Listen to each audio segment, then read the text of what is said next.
చెడు సహవాసానికి నెట్టుతున్నటువంటి విషయాలేమో చెప్తారా ఎవరన్నా ఒకరు? చెప్తారా ఎవరన్నా? తల్లిదండ్రులైనటువంటి మనలను కొంచెం మన పిల్లల గురించి ఆలోచన చేయకుండా కొంచెం మనం సైడ్ ట్రాక్ అవుతున్నాం. ఎక్కడ అవుతున్నామో చెప్పగలుగుతారా? ఎస్, ఒకటి సెల్ ఫోన్, నెక్స్ట్ టీవీ. ఎందుకు టీవీ అని అంటున్నా చెప్తారా ఎవరన్నా?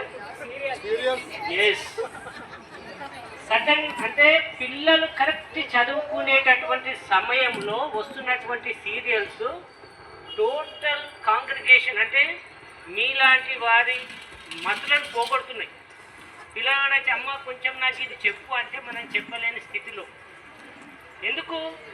ఆ సీరియల్ మనం చూడాలా, నెక్స్ట్ ఏమవుతుందో మనకు తెలియాలి. కానీ మన పిల్లల యొక్క భవిష్యత్తు ఇక్కడ మనం ఖరాబ్ చేస్తున్నామని గుర్తుపెట్టుకోవాలి ప్లీజ్. ఇప్పుడు మన పిల్లల గురించి మనం ఆలోచన చేస్తే రేపు భావి భారత పౌరులంగా మనము చేసిన వారంగా ఉంటాం. మేమేదో అయిపోయింది అనుకోకండి. జస్ట్ మీ ముంగట ఒక పెద్ద టాస్క్ ఉంది మీ పిల్లలు, ఆ టాస్క్ని మీరు కంప్లీట్ చేయాలి. రెండో విషయం, ఇప్పుడు మీరంతా 15 years కింద చిన్న పిల్లలు. ఇప్పుడు ఏ టీచర్ని అడిగినా కానీ మీ పేరు చెప్పగలుగుతారా? చెప్పలేరు. కానీ మీరు ఇలా పేరు చెప్పగలుగుతారు. డిఫరెన్స్ ఏంటి చెప్పండి? మీరు పెద్దవారు అయిపోయి మీ ముఖ కవలికల్లో చాలా చేంజెస్ అనేవి వచ్చినాయి. మేము మొన్న టాటా షోరూమ్ పోయినాం, కారు కొందామని. దాని పైసలు కట్టేసినాం. కట్టేసిన తర్వాత నవీన్ వచ్చేసిండు, మేడం గుడ్ ఈవినింగ్ మేడం అని అనేటాకల్లా మేడం గుర్తుపడుతుంది. ఎందుకంటే అప్పుడు ఆయన చిన్న పిల్లగాడు. మేడం అప్పుడు ఆమె టీచర్గా చెప్పింది, మేడం మీరు నన్ను గుర్తుపడతలేరా అని అంటే, లేదని నేను గుర్తుపడలేదు మేడం, నేను నవీన్ని మేడం అని చెప్పేసి ఆయన చెప్పుకుంటున్నాను. కాకపోతే గుర్తుపట్టలేని స్థితిలో.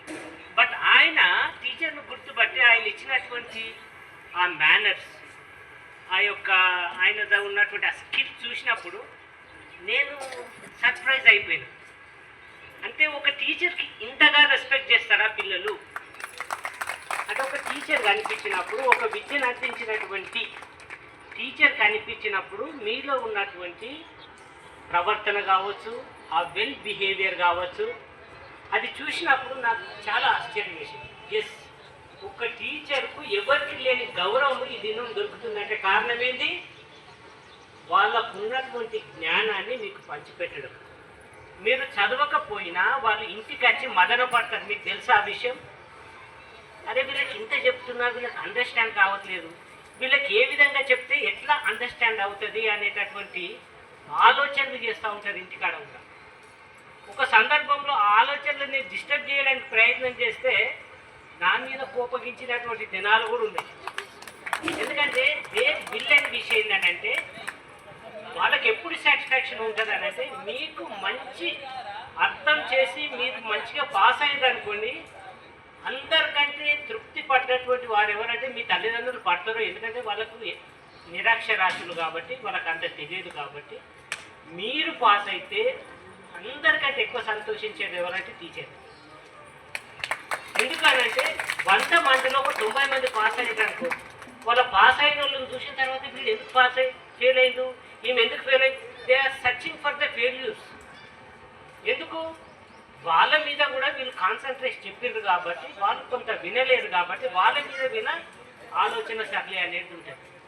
కనుక మీరు వీళ్ళ ద్వారా నేర్చుకునేది ఏదైనా మీకు తోచినంత వరకు సమాజంలోకి మీరు తీసుకువెళ్ళాల్సిన బాధ్యత మీ మీద ఉంటుంది కదా. కనుక నేను ఎక్స్పీరియన్స్ బాగున్నాయి మా మేడం ద్వారా. ఎందుకంటే చాలామంది పిల్లలు నిజామాబాద్లోనే పనిచేస్తున్నారు. మేము ఏం మూలపోయినా నమస్తే మేడం అనేటోళ్ళే ఉన్నారు. కనుక అది చూసినప్పుడు I will be very happy that. ఎందుకనంటే మా మేడం చెప్పినటువంటి పిల్లలు ప్రయోజకులైనరు అనేటటువంటి సాటిస్ఫాక్షన్ మేడంలో ఉంది, మాలో కూడా ఉంది. కనుక మీరు మీ గురించి ఆలోచన చేయడం మానివేసి మీ పిల్లల మీద దృష్టి పెట్టి వాళ్ళని మంచిగా చదివే భావి భారత పౌరులుగా మీరు తీర్చిదిద్దాలని కోరుకుంటూ, మీరు ఇచ్చిన ఈ సదవకాశాన్ని బట్టి ఇంత మటుకు మీరు విన్నదాన్ని బట్టి కూడా మీకు వందనాలు తెలియజేస్తూ ఇక్కడ డైట్ మీద ఉన్నటువంటి టీచర్లందరికీ కూడా నా ధన్యవాదాలు తెలియజేస్తూ ముగిస్తున్నాను. Thank you.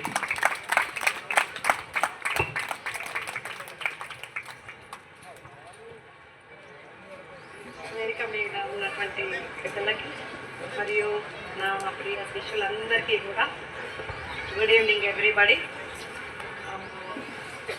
ఈ పూర్వ విద్యార్థుల సమ్మేళనానికి వచ్చినటువంటి మీ అందరికీ కూడా థ్యాంక్ యూ.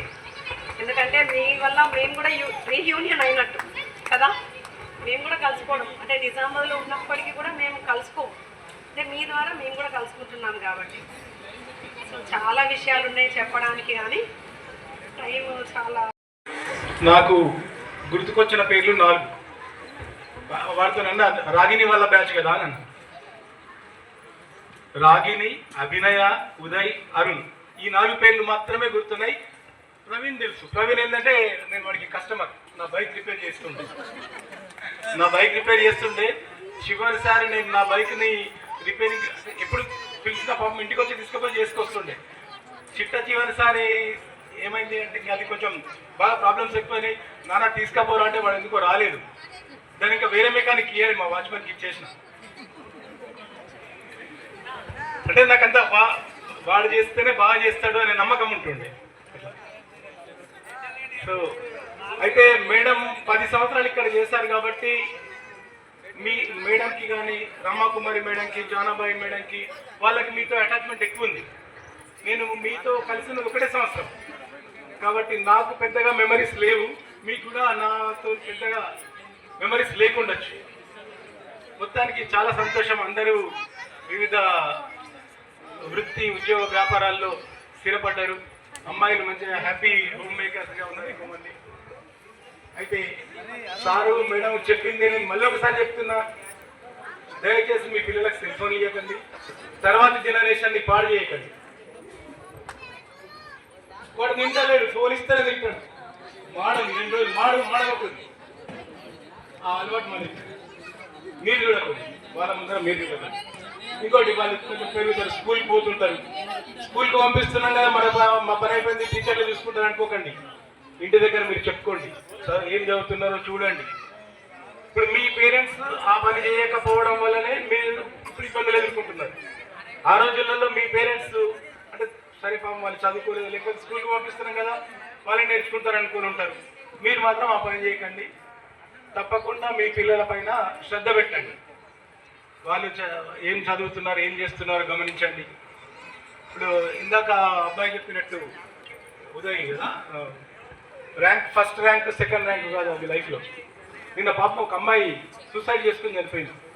నేను 10/10 జీపీఏ రాదేమో అని 10th క్లాస్ అమ్మాయి పేరెంట్స్కి లేఖ రాసి వాళ్ళది ఎక్కడో ఆంధ్ర, వాళ్ళ అమ్మమ్మ వాళ్ళు మంచిర్యాలలో ఉంటారు.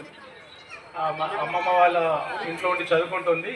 నేను మీ నమ్మకాల్ని మీ ఆశల్ని నేను నెరవేర్చలేకపోతున్నా, సారీ మమ్మీ డాడీ నేను బతకను అని. చాలా చక్కగా ఉంది అమ్మాయి రైటింగ్ కూడా. లెటర్ రాసి పెట్టి చనిపోయింది. పిల్లల్ని ఎప్పుడు కూడా ప్రెషర్ చేయొద్దు మనం. ర్యాంకులు ముఖ్యం కాదు, చాలా కరెక్ట్గా చెప్పింది అబ్బాయి. ఫస్ట్ ర్యాంక్ సెకండ్ ర్యాంక్ అవి కాదు, లైఫ్ స్కిల్స్ నేర్పండి పిల్లలకి. ఎలా ఉండాలి, ఎలా బతకాలి, సమాజంలో మనం ఏ రకంగా మంచి పౌరులుగా ఉండాలి అనేవి నేర్పించాలి. మోరల్ వాల్యూస్ నేర్పండి పిల్లలకి. ఈ సెల్ ఫోన్లు ఈ సంస్కృతి వద్దు. టీవీలు సెల్ ఫోన్లకు అలవాటు చేయకండి ఇప్పటి నుంచి వాళ్ళని. సో ఇప్పటికీ చాలా బాధాతీతమైంది. అయితే ఇంకా నేను మహేష్ అన్నిసార్లు ఫోన్ చేసాడు, మీరంతా వెయిట్ చేస్తున్నాడనే ఉద్దేశంతో మా కలీగ్ పనిచేసిన సార్ది రిటైర్మెంట్ ఫంక్షన్ ఈరోజు అక్కడికి వెళ్ళలేకపోయినాయి. వెళ్ళాల్సి ఉండే. ఆయన వైఫ్ నా దగ్గరే పనిచేస్తుంది, మా స్కూల్లోనే పనిచేస్తుంది. ఇంకోటి ఏంటంటే నేను ప్రజెంట్ రామచంద్రపల్లి హై స్కూల్లో హెడ్ మాస్టర్గా పనిచేస్తున్నా. ఒక 1 month తర్వాత రిటైర్ కాబోతుంది. మార్చ్లో రిటైర్ అవుతుంది. మొత్తానికి ఈ స్కూల్లో మీతో మీ అందరితో గడిపిన క్షణాలు నాకు చాలానే గుర్తున్నాయి. కాకపోతే మీ అందరి ఫేసెస్ అన్ని గుర్తుపట్టలేదు. ఒక ప్రియాంక, రాధిక, మౌనిక వీళ్ళ ఫేసెస్ చూడగానే గుర్తుపట్టిన